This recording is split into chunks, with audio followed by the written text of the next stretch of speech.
Good morning, all.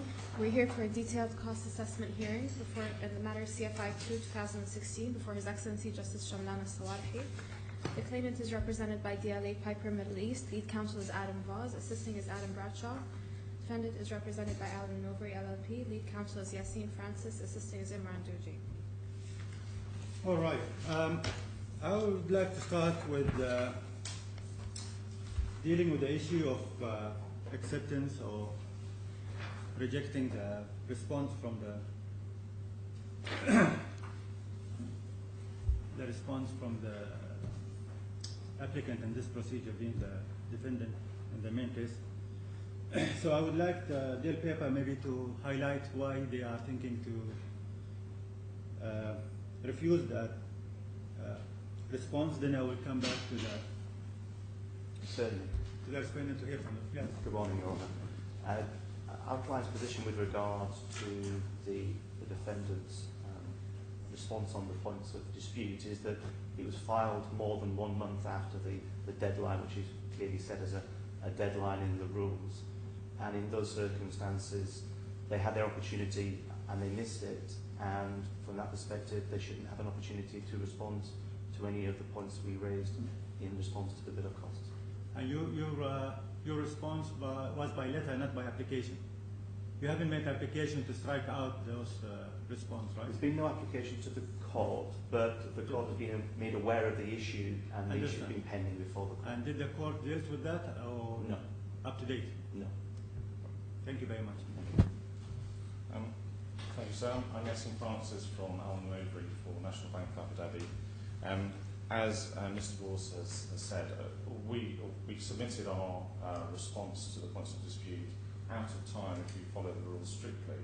However, they were submitted on the 24th of July 2016, so well in advance of this hearing, and it does set out the position that we adopt in this hearing, so we think it's helpful both to the court and to the claimant to have seen our arguments and seen our position well in advance of this hearing. We also think it's eminently helpful to the court to use our responses to the points of dispute as an agenda for this hearing, so you have a summary of both parties' position. We don't see that there's any prejudice that could possibly be suffered by the claimant in admitting these responses to the points of dispute for the purposes of this hearing. Can you tell me why was delay in filing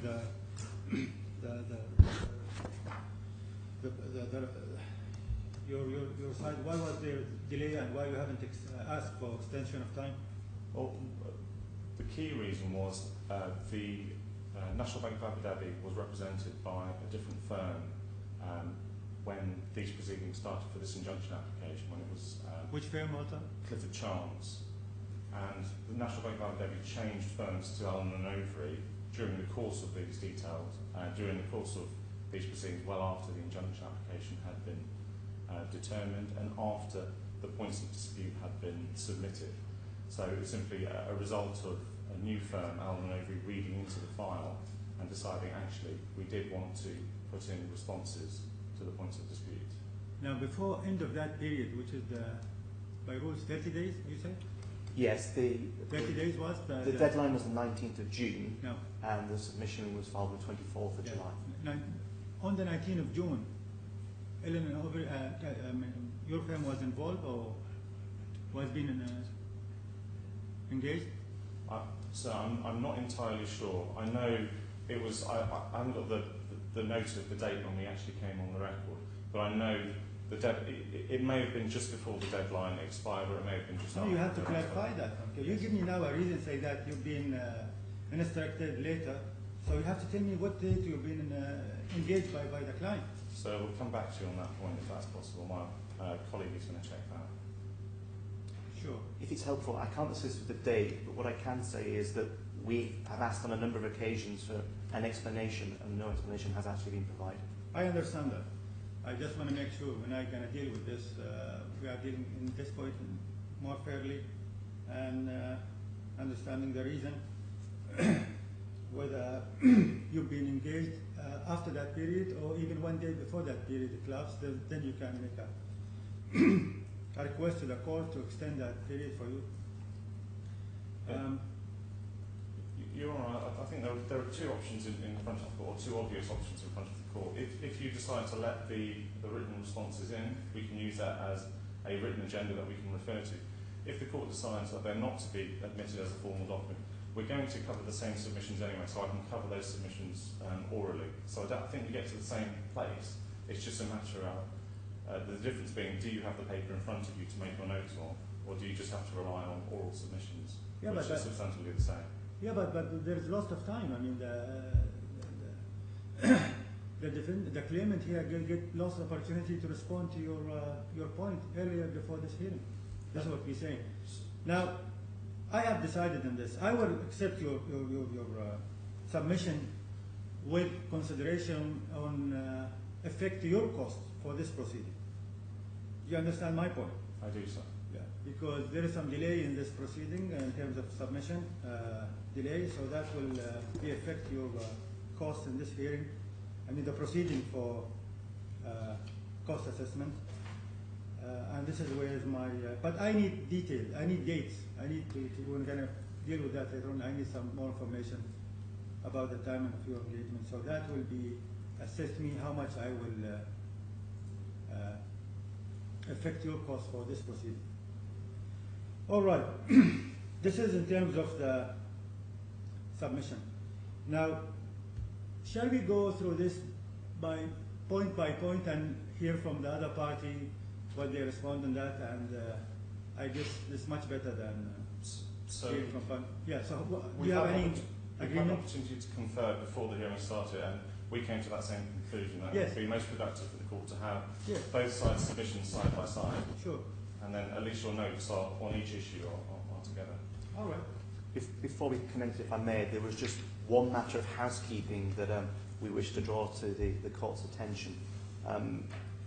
You should have one hearing bundle that my learned friend has provided to you, which has a number of documents, including correspondence between the parties. There's two recent pieces of correspondence between the parties that are not before you that I'd like to hand up because they're correspondence that's been exchanged since the hearing bundle was finalised. Which date is that? The 26th and the 28th of September.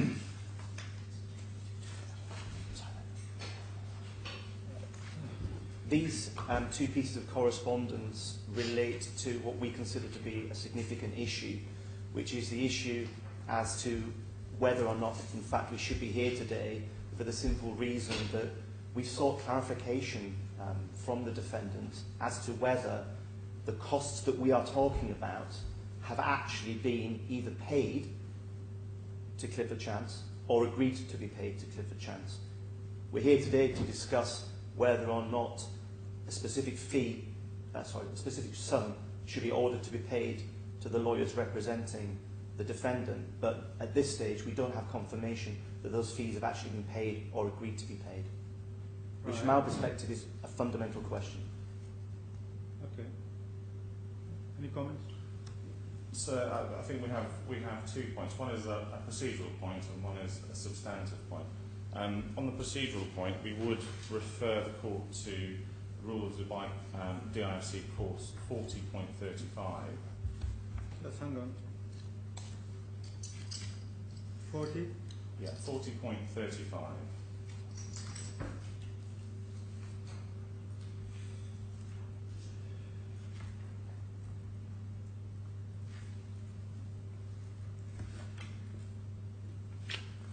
Yes?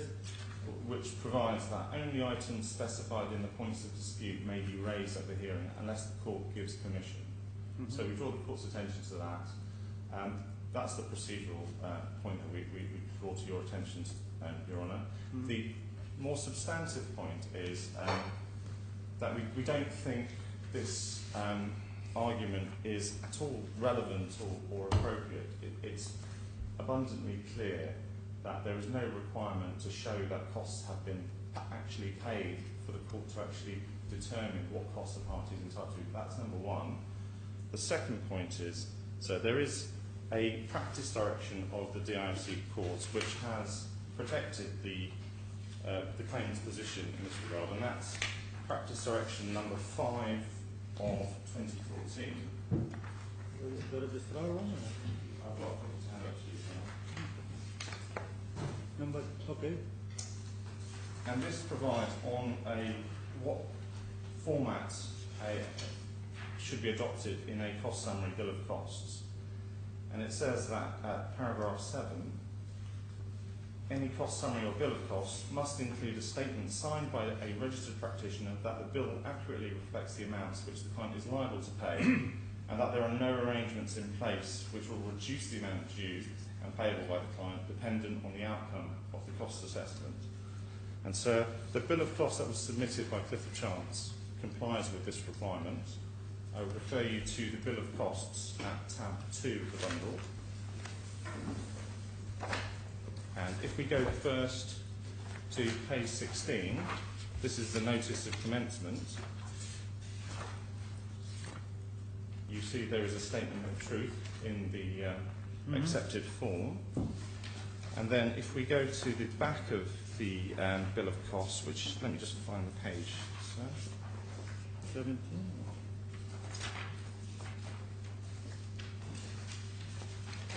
Sorry, bear with me. Yeah, at page 22, Yes. at the bottom you have the certification that is required by the practice direction, and then you've got a partner of Clifford Chance saying, I certify that this bill is both accurate and complete, and that the costs claimed herein do not exceed the costs which the receiving party is required to pay my firm.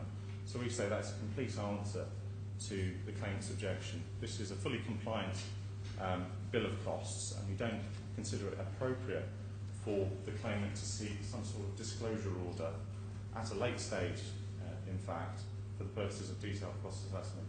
However, so I would add, if the court is minded to require the defendant to provide evidence of payment, the defendant would be happy to provide such evidence in due course. I think there's probably two main points in response to that. We would acknowledge that there's no requirement for the costs that have been paid. However, in reference to paragraph 7 of the practice direction, it's the second part of that paragraph. So paragraph 7 of the practice direction, the second part reads, and that there are no arrangements in place which will reduce the amount due and payable by the client dependent upon the outcome of the cost assessment. The second part is that you need to be mindful, Your Honour, of the date that the bill of costs was signed. It was signed by Clifford Chance at the time when they were the lawyers acting on behalf of National Bank of Abu Dhabi. There's clearly been a change of lawyers for some reason, and we have no confirmation as to whether or not that second part of the practice direction, paragraph 7 that's been referred to, may or may not be relevant. In circumstances where the defendant has been unwilling to provide that confirmation, which frankly should be readily available to them, and their only response for failing to provide it is that they're not required to provide it, it draws us to the only conclusion, which is that there's some dispute between Clifford Chance and the defendant, which is resulting in an argument about costs, with the consequence that it may not be that the costs that we're arguing about are actually going to be payable by Clifford Chance to their former client. All right, thank you very much for that. I think we might need some kind of those evidence later on during the course before I make my order. That will help to assess the process. Sure. So I do have just one point to reply. Sure. I mean, the natural conclusion of my friend's submission is that National Bank of Abu Dhabi is attempting to mislead the court as to its cost liability. That Clifford Chance is also, their statement on this bill of costs is no longer accurate, and that we are here today before you as Allen and Overy making submissions which don't reflect the accurate liability of the... You didn't say that clearly or directly, and this is your understanding. Well, I think this is the natural inference from the submission. Yeah, that's my one point of reply. I just want to say that this is absolutely no need to comment on this. That's fine. So shall we start with the details assessment and go through item by item? Sure. Your Honour, I was going to start with a very brief overview of the background so that we're clear on the steps that have led to us being here today. This is the result of an unsuccessful urgent application by the claimant for a mandatory injunction requiring the defendant to reinstate a loan of 225 million dirhams It also included an application for a prohibitory injunction to prevent the defendant from taking steps to enforce its security over real estate located in onshore Dubai through the Dubai courts. Yes. The claimant's application notice was dated 18th of January 2016. The hearing took place on the 2nd of February 2016, and the order of Mr. Justice Steele was issued on 8th of February 2016, which awarded the defendant 80% of their costs for the application to be assessed by this court if not agreed. Obviously, those costs have not been agreed by the parties. That's why we're here before you today. The defendant submitted its bill of costs dated 8th of May 2016. The full sum of the costs certified by that bill of costs is $233,868 US, 80% of which is $187.94.40, plus the assessment fee, which is $14,032.07. The claimant submitted its points of dispute and... Just, sorry to interrupt. The assessment fee for this proceeding? Yes, sir. $14,000 US. Yes, sir. Yeah. We're anxious that that fee should not be lost in your Honour's determination, because sometimes the figures we're talking about obviously do not include every reference to the assessment fee. And, okay, this is different than the 80% estimation? Yes, sir. Yeah. Yes, we sir, in our submission we're entitled to the full sum of this assessment fee as a result of being here. Yep. The claimant submitted points of dispute and sought a reduction from $187.94 down to $93,440, and the claimant has raised 5 categories of points of dispute. So the first one, hourly rates; second, duration of engagement; third, allocation of work; fourth, use of Vital Hikmah law firm, forgive me if I'm pronouncing this law firm name incorrectly; and 5, some other items under the heading other work. So you've dealt with the issue of our responses to the points of dispute. Those were submitted on the 24th of July. The defendant's position, in summary, in those responses is the defendant has made a partial concession in respect of hourly rates only, and has accepted a reduction of $24,607 US, which brings the defendant's claim to a total of $167,402 in costs plus the assessment fee. So the total cost plus assessment fee that we are talking about today is $181,433.49 US.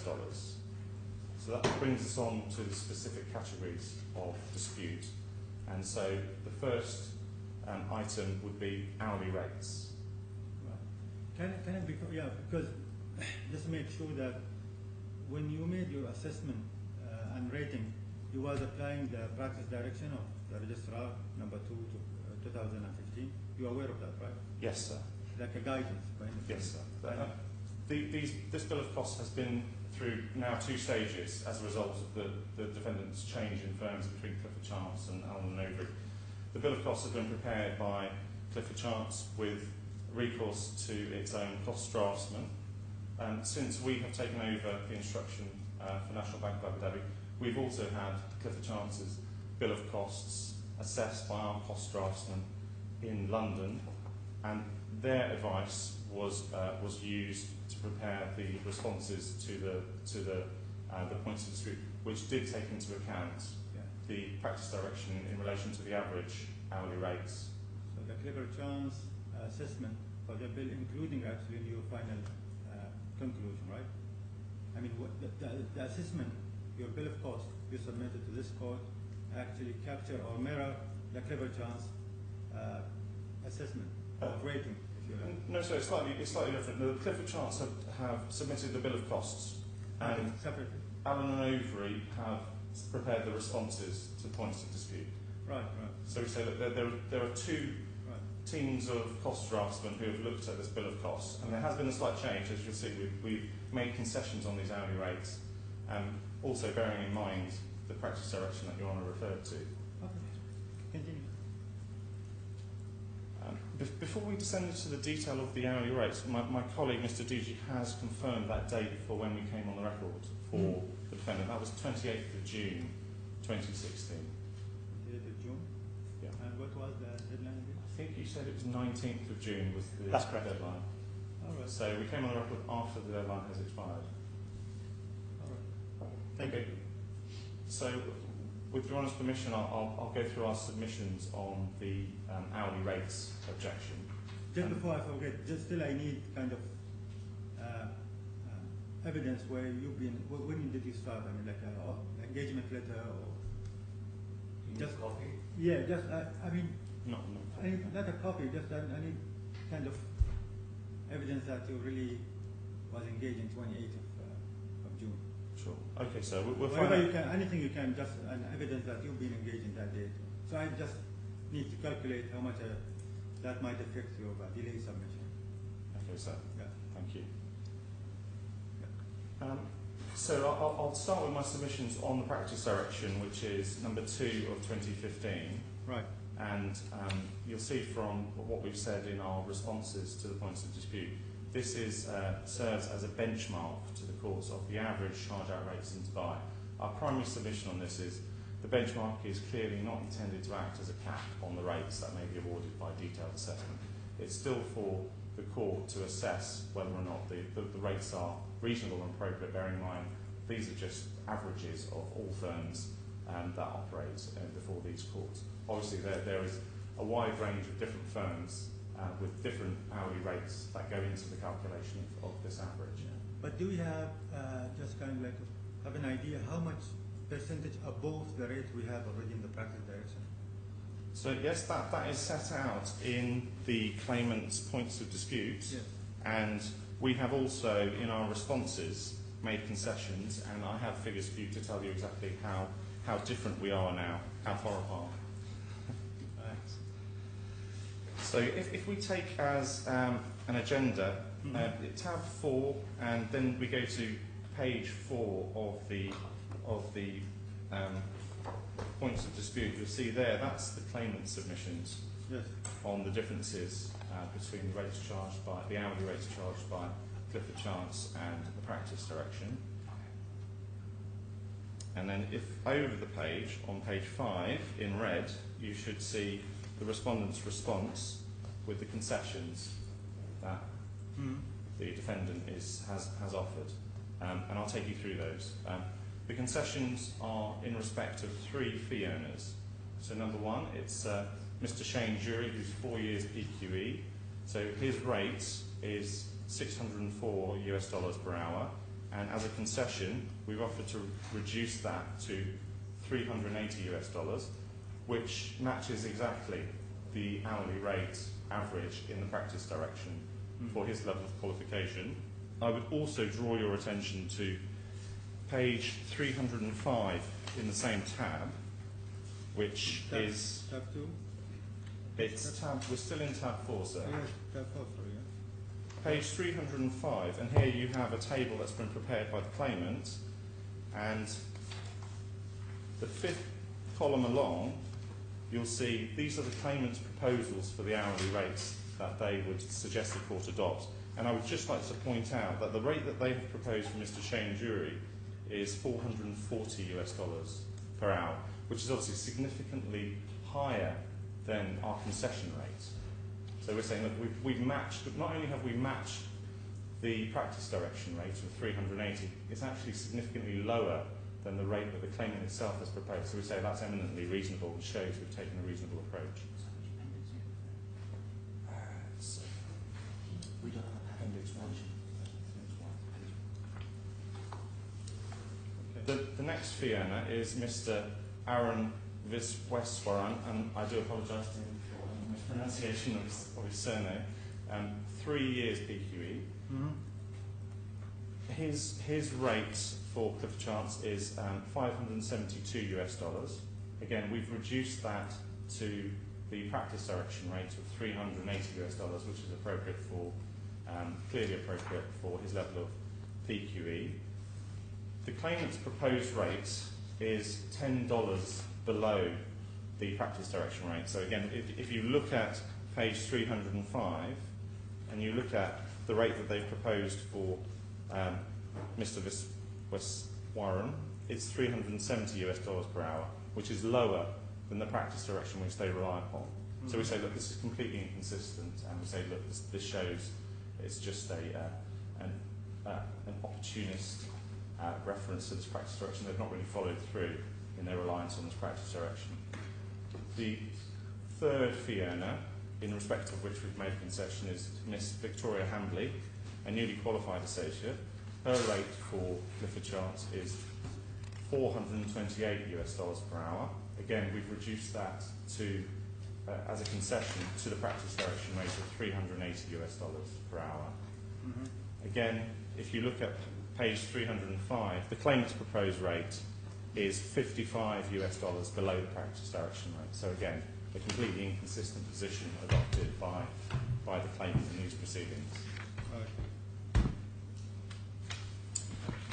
The next, so those are the concessions. That's the sum total of the concessions that the defendant has offered in its responses to the points of dispute. I'd just like to address you on the other fee owners in respect of which the defendant does not offer concessions and just give you our submissions on those. So the claimant objects to the senior associate rate as being 28.4% higher than the practice direction rate. However, we believe the claimant has made a mistake in its calculation.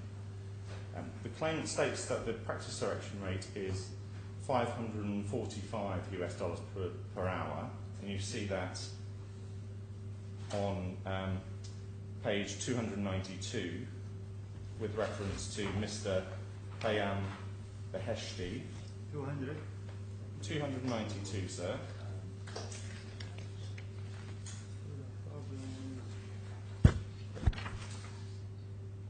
Sorry, it's page 4 of the respondent's responses. Yeah, because there is no underlined page number. So there you see they're saying that the average hourly rate by the practice direction should be $545 per hour. We say that's wrong, and I would refer you to the bill of costs. So tab to page 19.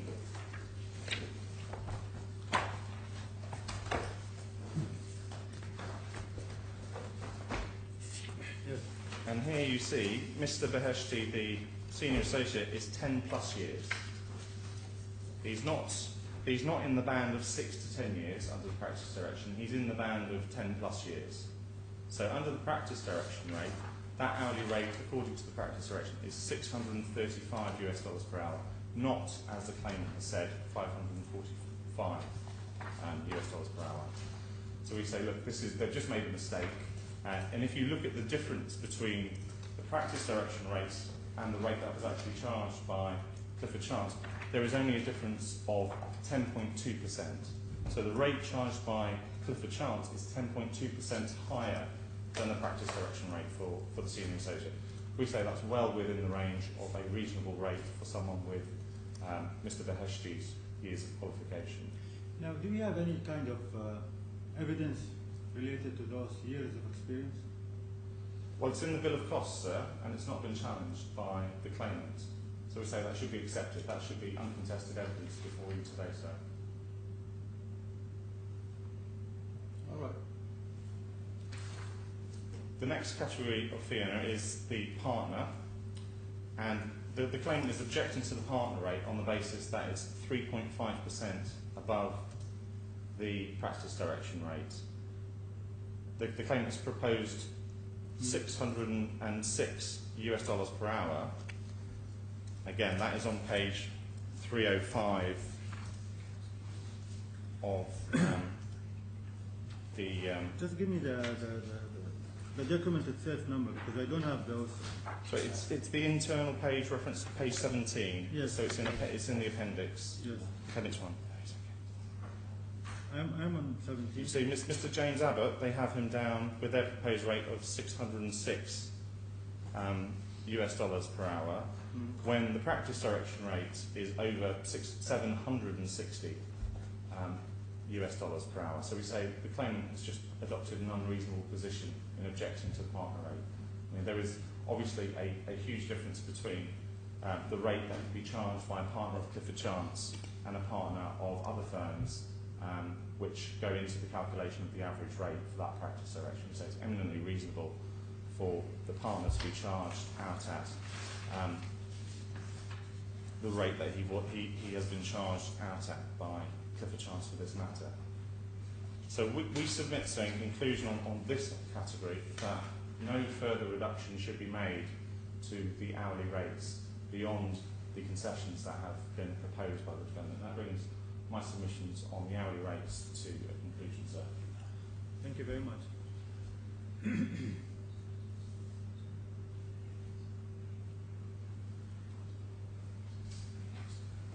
Thank you.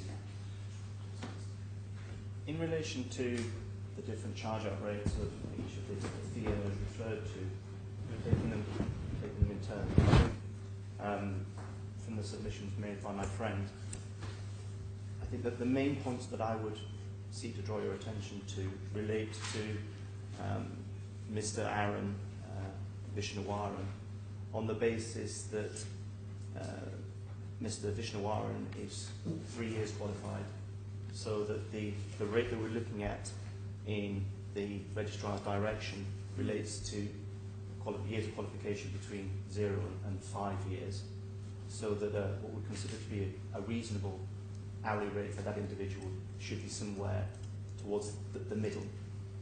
That's the first point.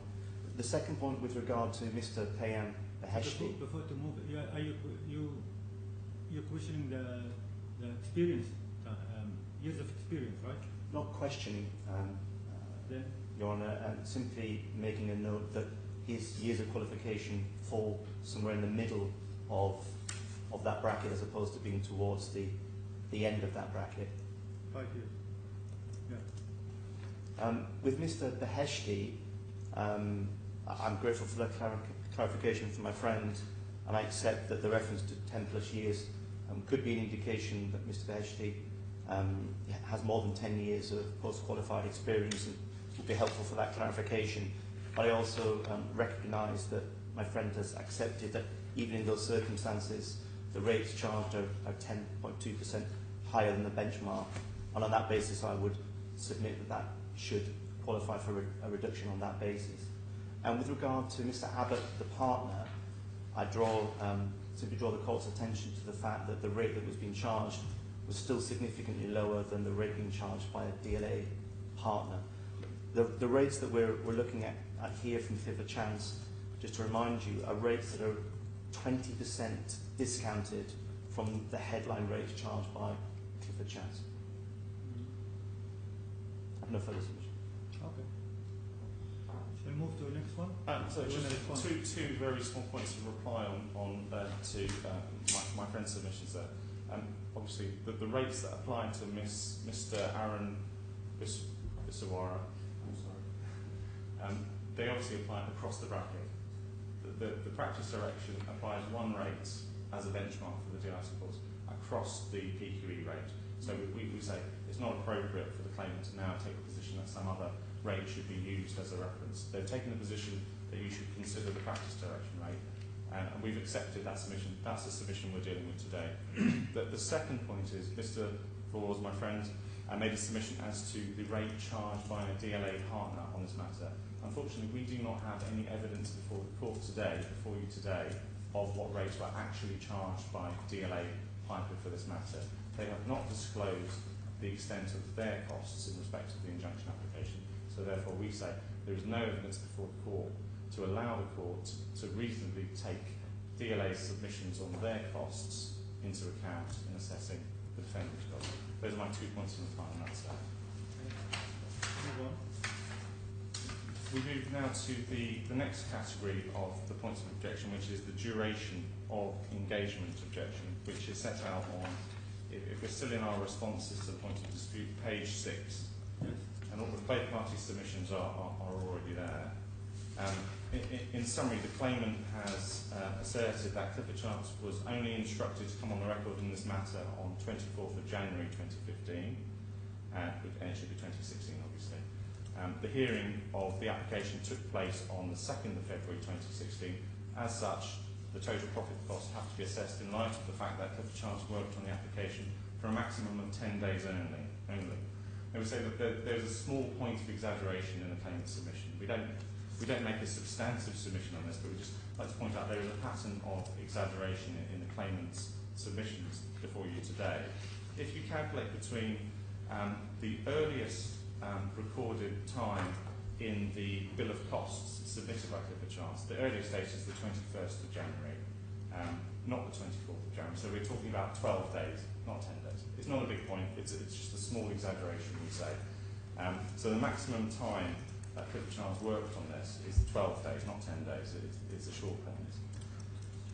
Again, there's another slight exaggeration in the claimant's submission that they refer to the defendant's total profit costs as being an expenditure of almost $250,000 US. Again, we should say that this is a slight exaggeration here on the claimant's part. It's not almost $250,000 US. The total costs are $233,868 US cited in the bill of costs. So that's the total sum of the bill in the bill of costs, so not $250,000. That, of course, is reduced under the order of Justice Steele by 80% of that figure. So then we're talking about $187,094 US. So again, a long way away from $250,000 US. And the figure before you today, sir, taking into account the defendant's concessions, is significantly less than the claimant's submission on almost $250,000. Before you today, excluding the assessment fee, we're talking about $167,402 US.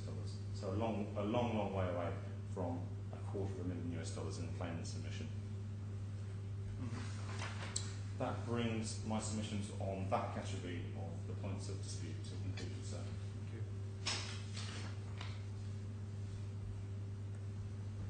In the claimant's submission, this category of the defendant's bill of costs is perhaps the most disproportionate and unreasonable.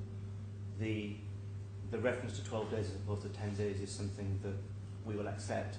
The reference to the 24th of January, however, is not an exaggeration. The reason there was a reference to the 24th of January is that that was the first time that my firm became aware that Clifford Chance were representing the defendant in this action. So I'd just like to draw the court's attention that that's not an exaggeration.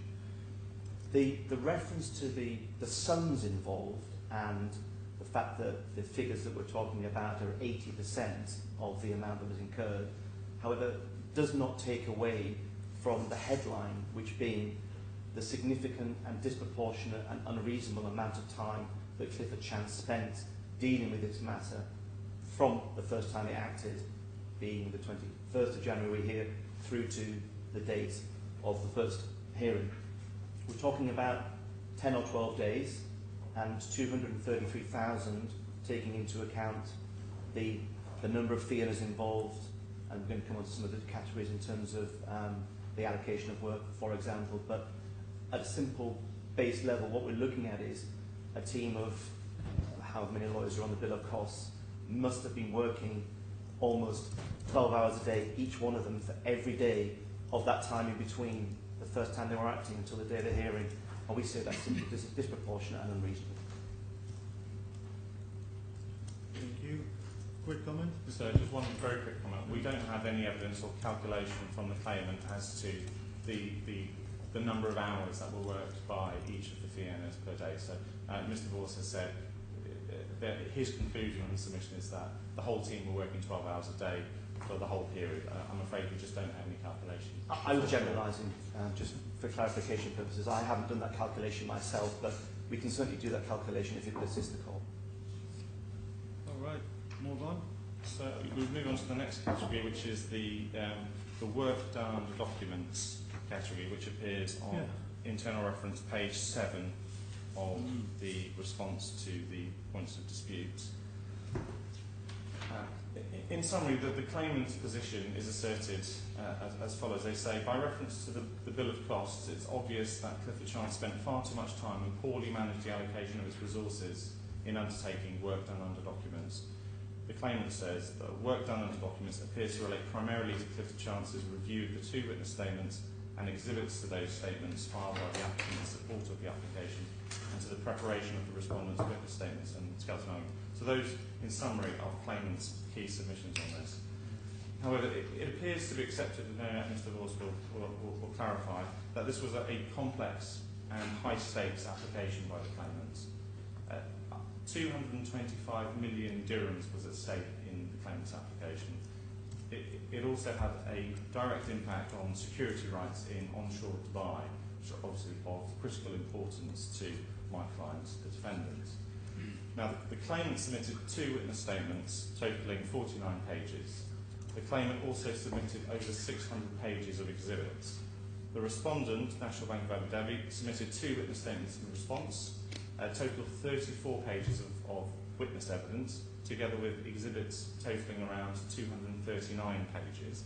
We had a hearing bundle, the defendant had a hearing bundle for this application of over 1,000 pages before you consider skeleton arguments and authorities.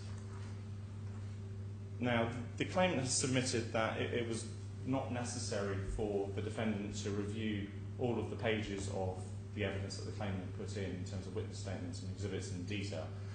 As an example, they say only a handful of the pages of the relevant loan agreements would have been relevant, and the Clifford Chance's review of those documents should have been limited just to the extracts that are relevant. We say that's not a reasonable submission, sir. We say it's clear in the context of a high-stakes, complex application of this nature, an injunction application, it's very clear the defence lawyers would be remiss if they didn't review all of the evidence submitted by the claimant. The next submission by the claimant on this is they say that the defendant's lawyers, Clifford Chance, didn't need to review these loan documents because they originally drafted these loan documents. Obviously, this falls foul of a clearly false assumption. They are assuming that the litigation team dealing with the injunction are familiar with a drafted loan agreement for the client. That's clearly not the case. The litigation team had no involvement with drafting these loan documents, and therefore it's completely unreasonable for the claimant to submit that they should somehow have had the benefit of any learning or knowledge that went into the drafting of these loan agreements. If I could refer you, sir, to the bill of costs at tab 2, and starting at page 28.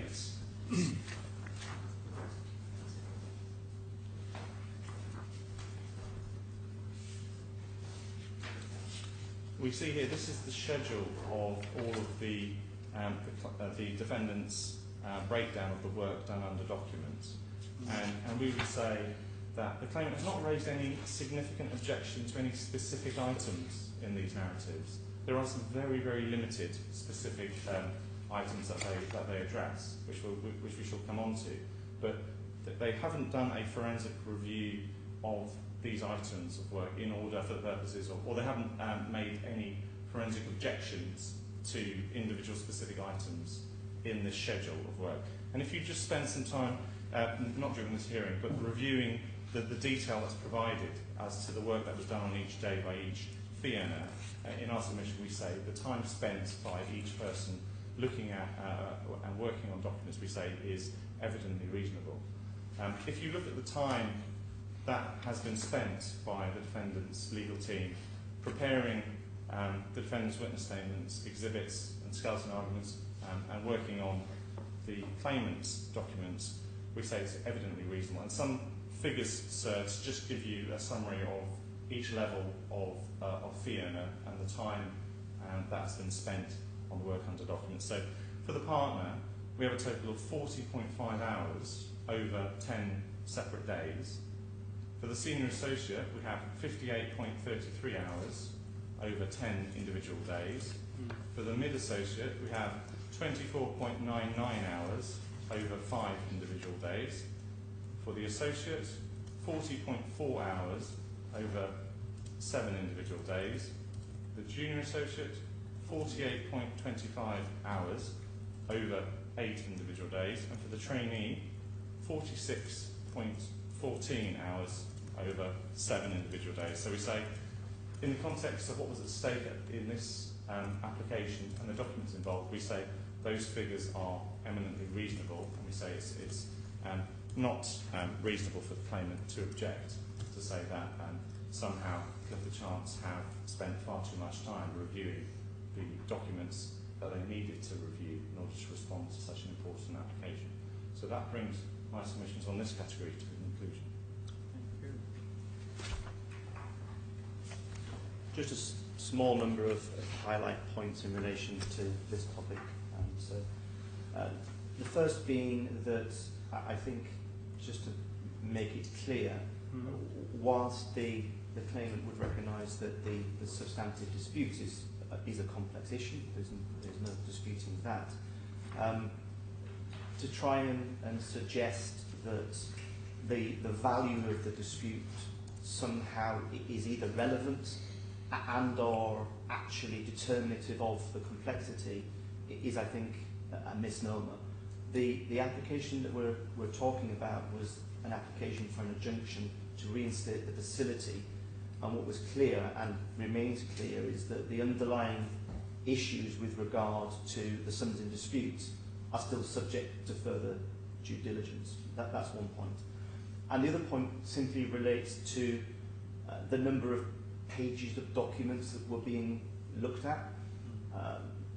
We have a significant agreement that's in the documents, the 200 pages or so, and what we're saying is that it would not be necessary for a detailed review of each and every page of that agreement to have been carried out for the purposes of responding to the injunction. And in relation to another 152 pages of the bundle, they were only received one day before the hearing, so we're not disputing that this is a complex dispute.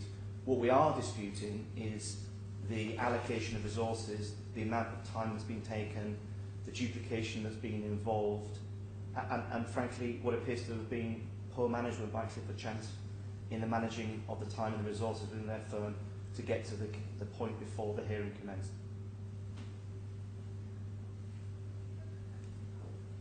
Yes. So just 2 points, 2 comments on Mr. Ball's submissions. He said that the value of dispute is irrelevant to your considerations today. We say that's obviously wrong. The value of dispute is clearly relevant to what is reasonable and proportionate to incur in respect of costs. I don't need to address you at length on this point, sir. The other point is Mr. Ball has strayed into submissions on our next topic, which is the allocation of work between the team members. So I'll address those points in the next category, which I'll move on to, sir. Sure, please. Questions. So looking now at the allocation of work, so if we're still within our responses to the points of dispute, this starts on page 8, and you have a summary of the defendant's points in response on page 9. And in summary, the claimant alleges that it's obvious from reviewing the bill of costs that there's been both a considerable duplication of work at all levels and inappropriate allocation of work on the basis of fee earners' seniority and experience. Now, this is a broad general assertion that's being made by the claimant. We say there is no specific complaint that's been made by the claimant. The claimant has then moved on to make a completely arbitrary proposal that there should be a 50% reduction sought by the claimant to the partner and senior associate times. We say, look, this is just completely arbitrary. It comes out of nowhere. We say it's completely unreasonable for the claimant to suggest, as it does, that a partner and advocate for the hearing of the injunction application should be limited to half his time on the bill of costs, which would bring him down to 20.25 hours to defend such a major injunction application over a period of 10 to 12 days. We say that's just not reasonable. I mean, that's 2 days worth of work for an injunction application. They were working for 10 to 12 days. So. Just if you can remind me, the trial went for 1 day or? It was 1 day, sir. Yes. 1 full day, is it? I believe it was. The transcript says good evening at the end, so I'm guessing it was a full day. It was a full day. It was a full day. Okay. Well, we also say it's not reasonable for the claimant to suggest that the senior associate time should be halved.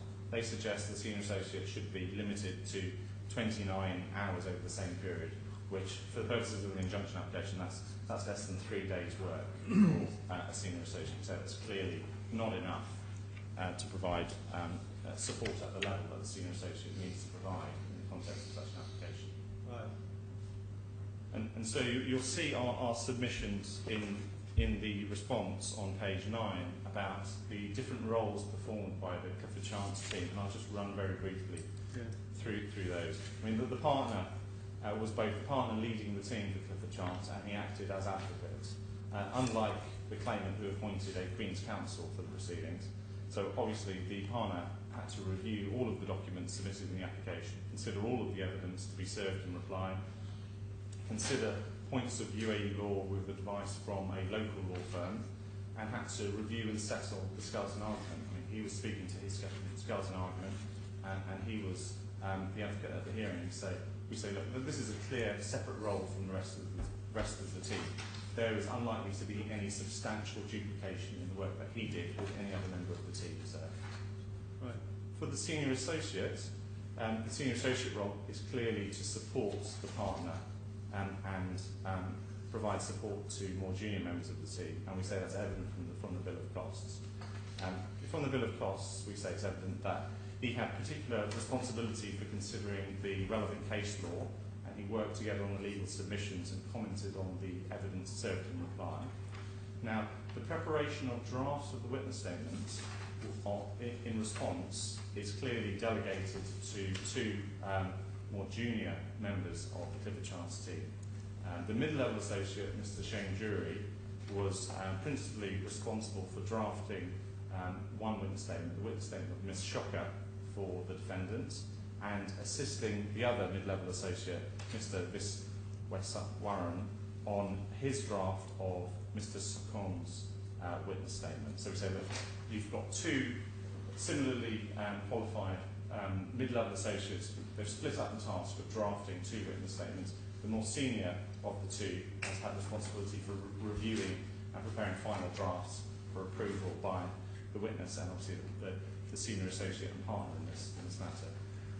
Then you have a newly qualified solicitor who seems to have been doing work well above her level of qualification. It's clear that she was assisting in drafting sections of the Skeleton arguments. We say there can't be any criticism of the work that she did, in addition to all the other work that you would expect a newly qualified solicitor to do.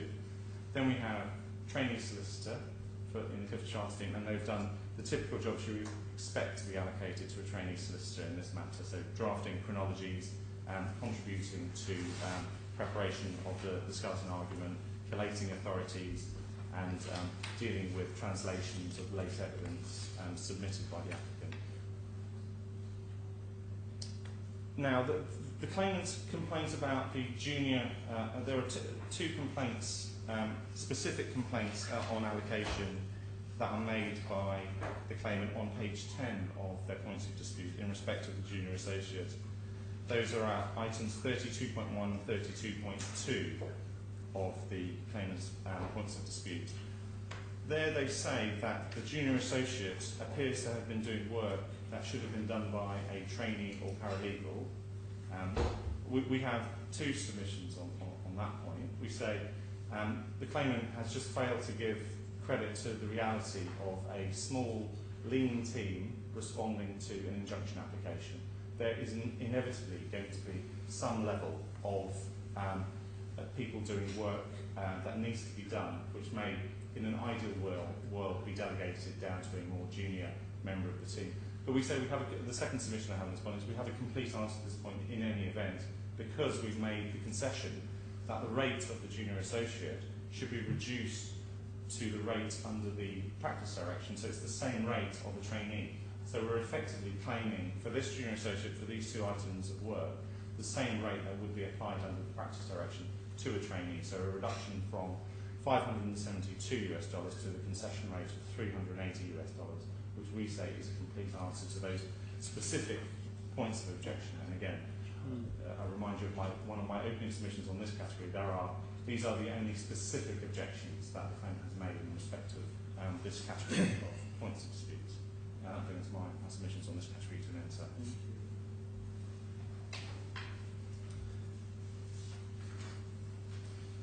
Just a small number of submissions on this point as well.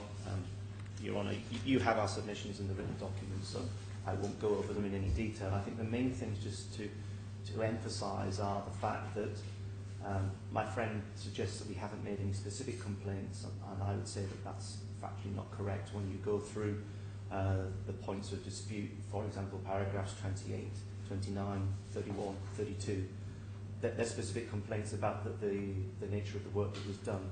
And then just on the final point with regard to the concession that's been made, the concession has been made, I accept that, but what has been made is a concession to take it back to the level of the average into the practice direction, whereas a trainee would be at the lower end of that benchmark figure. Thank you for that. Move on with the next point. So no comments on those submissions of Mr. Borsa. So we'll move on to the next category, which is the use of the local law firm, Baisal Hikmah, and the objection of the claimant appears on page 11, and you'll see a summary of the defendant's response on page 12. Now, in summary, the claimant's objections are as follows. They say it's not clear why the respondent required the services of local lawyers in relation to the application. And then they say, the claimant says, there are only a handful of references to substantive UAE law provisions in the respondent's skeleton argument, and to the extent that a consideration of UAE law was required, this did not justify the extensive input of local lawyers, which incurred fees of 100,000 dirhams, which in dollars is $27,220 US dollars. Now, so the defendant's submissions on this are as follows. The local law firm in this matter advised the defendant on aspects of UAE law, and I would like to just take you to the evidence that we have before you in this hearing bundle and together with the bill of costs, which shows you what work this local law firm was engaged in for the purposes of this application. I just need to clarification here. The Beit al-Hikmah law firm, is it registered before Ministry of Justice or just the Dubai Government Affairs? So I'll just take instructions on that, if you just give me 1 moment, sir.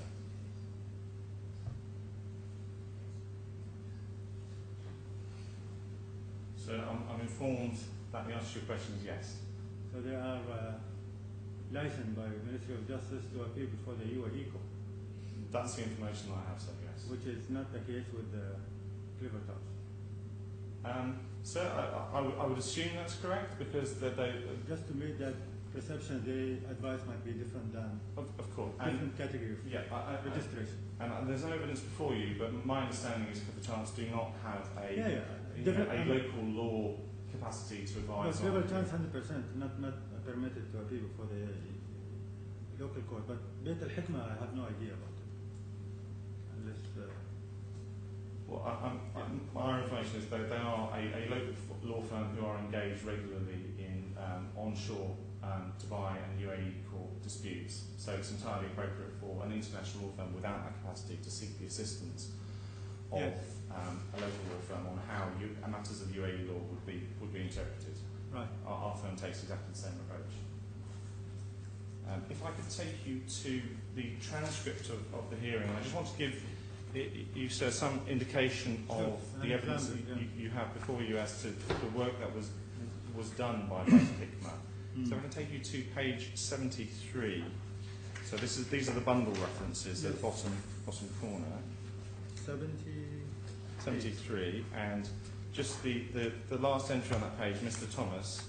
This is the Queen's Counsel who was acting for the claimant, and there in the transcript you see Baisal Hikmah were actually served with the DRC court proceedings.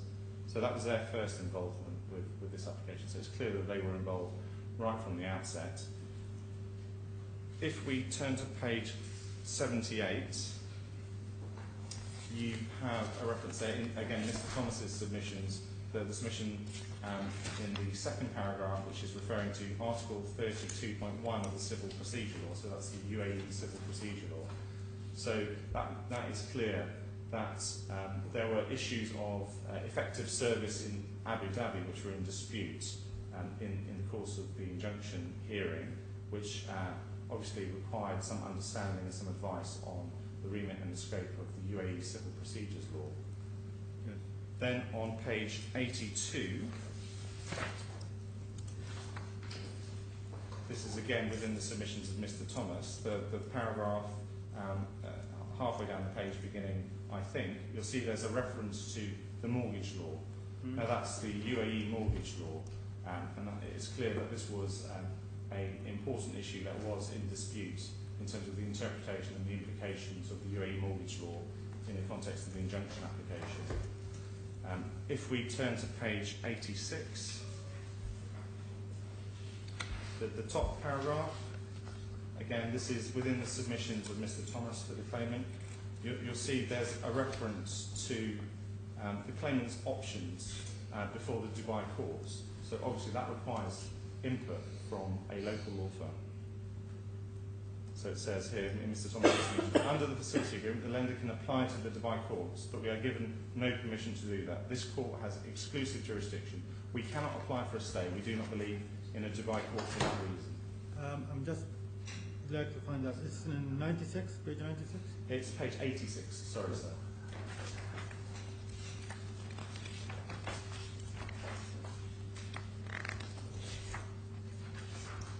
Again, 86, yeah? Yes, 86 is the first line starts, has exclusive jurisdiction. Right. And the sentence I refer to is that second sentence there, sir. Sure. So we say it's entirely appropriate that Clifford Chance should have been prepared to deal with this point before the injunction application as to the claimant's options before the Dubai courts. Then we have on page 88,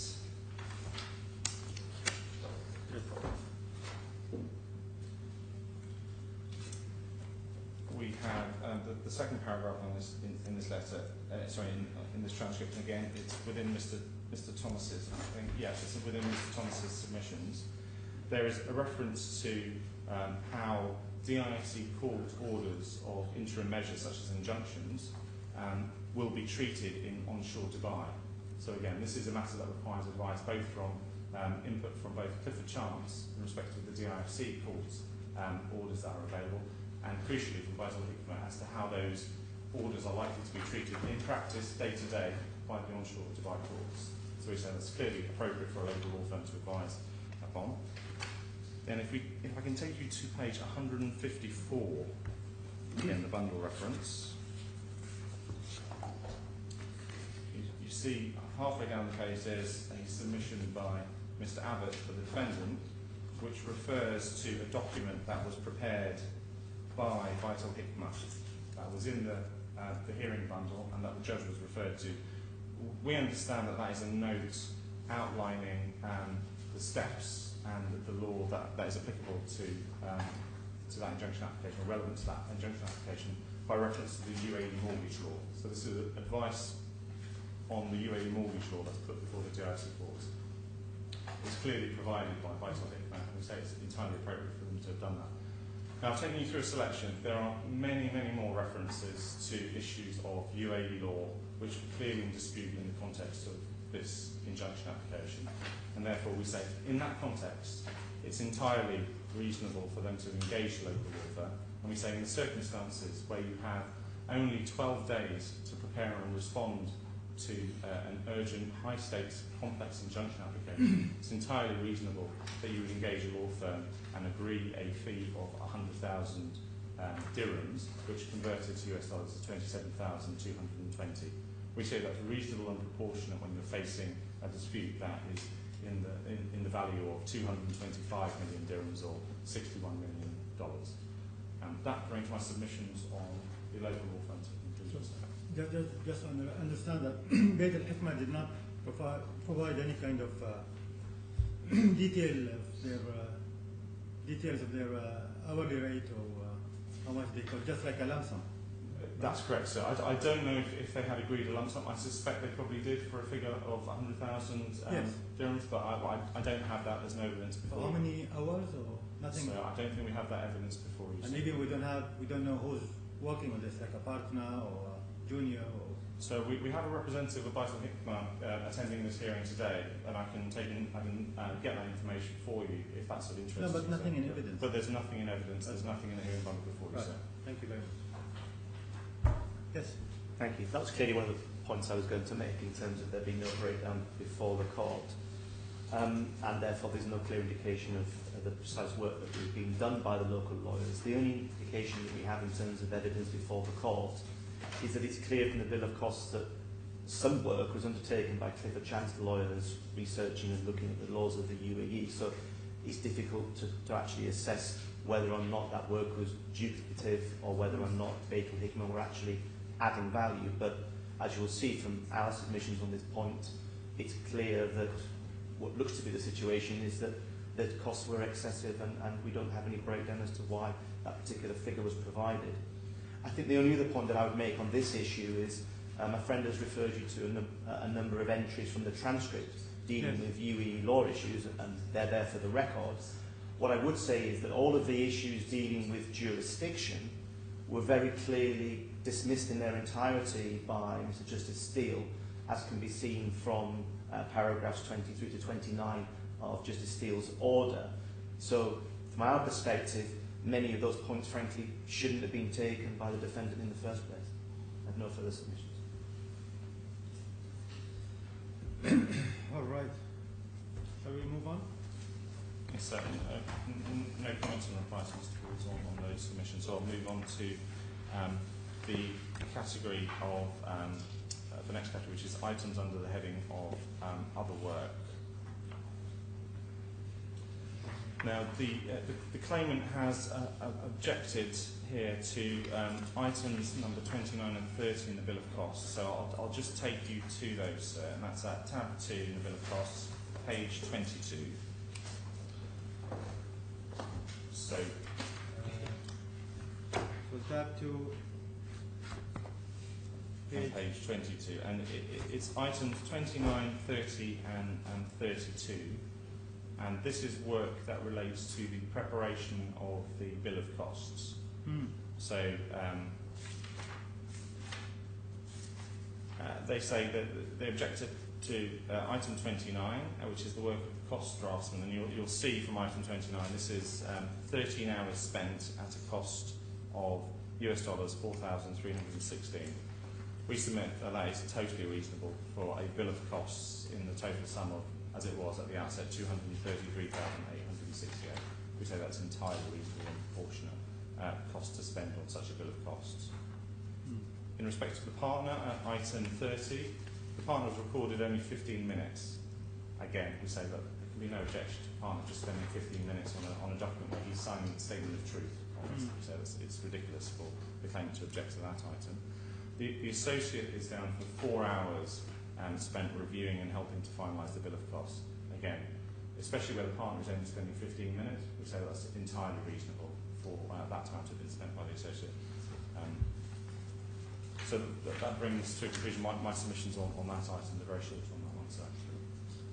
I'd just say on that point, if you take into account the number of pages involved and the level of detail, the only substantive text there is frankly words that have been lifted from another document. So in terms of the associate time, I think 4 hours is disproportionate. And then I'd simply say that 13 hours for the cost draftsman, again, is disproportionate. Next point. So the next category is not really a substantive objection that we understand from the claimant, but it's in the points of dispute, so we shall refer to it. It's page 13. Yes. And they make some submissions as to the role of the partner advocate. Now, the claimant has made submissions as to the claimant's cost of instructing a Queen's Counsel for the injunction application. They say those costs were comparable, if not less than the fees attributed to Mr. Abbott's time in the bill. I refer back to my previous submissions on this, that the claimant has not disclosed its costs of the application. So therefore we say it's completely unhelpful and irrelevant to the court's decisions today for the claimant to refer to general statements as to its costs when there is simply just no information before the court as to the claimant's costs. I mean, even this wording is completely vague.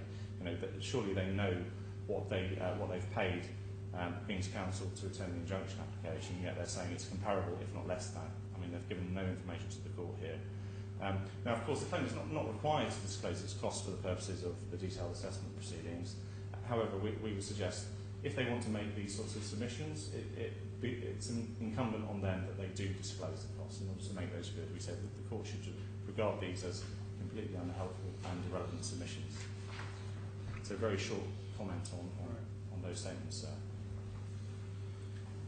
Only one point to make on that, just to explain the wording. The wording is not intended to be advisory. It's intended to reflect the fact that Mr. Thomas's work was primarily preparing for the injunction, whereas at least a portion of Mr. Abbott's work would not have been involved directly preparing in terms of the advocacy because he was conducting two roles, but no other submission.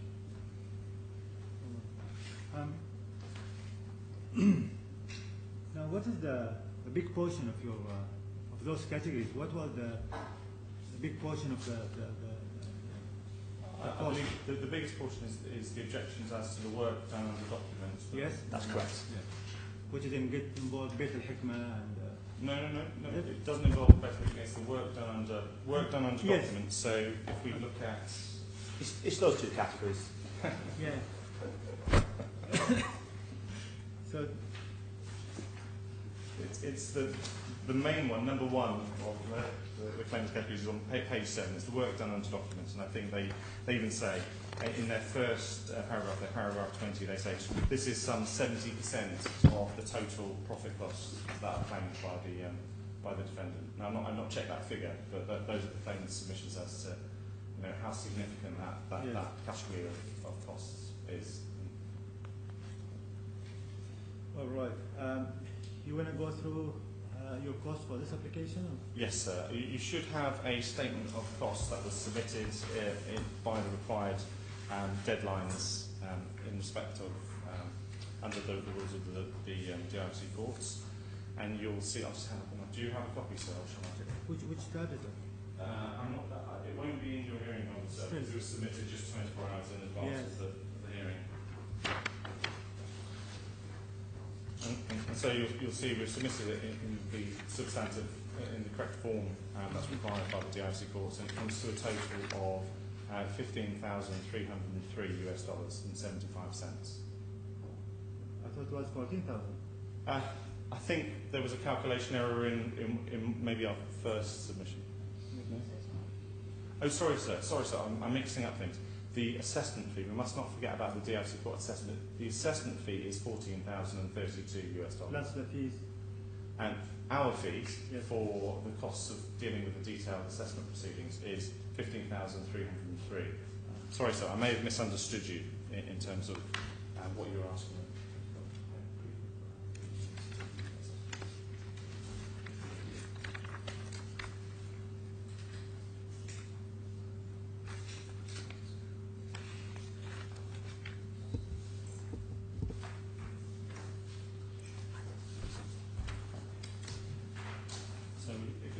Assistance, we have the DRC court invoice for the assessment. Yes. We probably should include that in the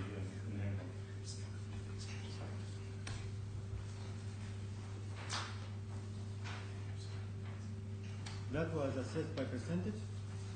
Yes, sir. That's how the court that's how the court charge has gone up. You'll see from 5% to 7.5%. That was in the new, I think. Yes, sir. Yes, sir. No comment from either side on that, sir. All right, so you want to take me through any details of this? No, sir, unless I can be of assistance. I just want to make sure, as part of, you're obviously the task before you, sir, is to assess our legal costs claim. Yes. But we want to make sure that also in your agenda is to include the assessment fee in any award of costs, and also to consider our statement of costs for the legal costs of dealing with the detailed assessment fee. So just to make sure that is also recorded on your agenda, sir. That brings to an end my submission, sir. Just a small number of submissions on this topic. The first being the obvious one that Alan and Overy were instructed to replace Clipper Chance, which means that there clearly will have been an amount of time undertaken by Alan and Overy considering documents that had already been prepared by Clipper Chance. The most significant of which being the bill of costs, and my client shouldn't be penalised for the additional work that Alan Overy had to do that was already being done by Clipper Chance. The second is that we consider the costs that have been incurred in dealing with this detailed assessment to be disproportionate in circumstances where we don't have any further breakdown of details, specifically with the 12 or 13 hours that have been done in relation to the documents category. That seems excessive. In relation to the 11 or 12 hours dealing with other work not covered above, again, we don't have any breakdown, but it seems quite a lot in terms of a context of what we've really got is a one-page request for detailed assessment. We accept that there would have been work done in relation to preparing the response, albeit that it was filed late, and Your Honour has made a note of that. And there's been limited correspondence between the parties. Nothing further to add in terms of this specific issue. Thank you very much for that. There is, however, one issue I'd just like to address, Your Honour, depending upon what your next steps are intended to be. No, just go ahead. It relates to the issue of the order that you will be making in due course. Right. And that really is dependent upon a number of issues that we talked about at the beginning of this hearing. But if you are minded to make an order as to cost either today or very shortly after this hearing, the issue of timing of the obligation of the claimant to comply with that cost order is very significant for the claimant. And if I may, I'd just like to address you on that subject for a moment or two.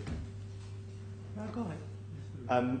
The principal issue relates to the fact that as a default position, any costs order that you order is required to be paid within 14 days of the order. Mm-hmm. Now, my client would not be able to comply with such an order, and in those circumstances, and I'll explain why in a moment, but my client would not be able to comply with an order of such a short time frame.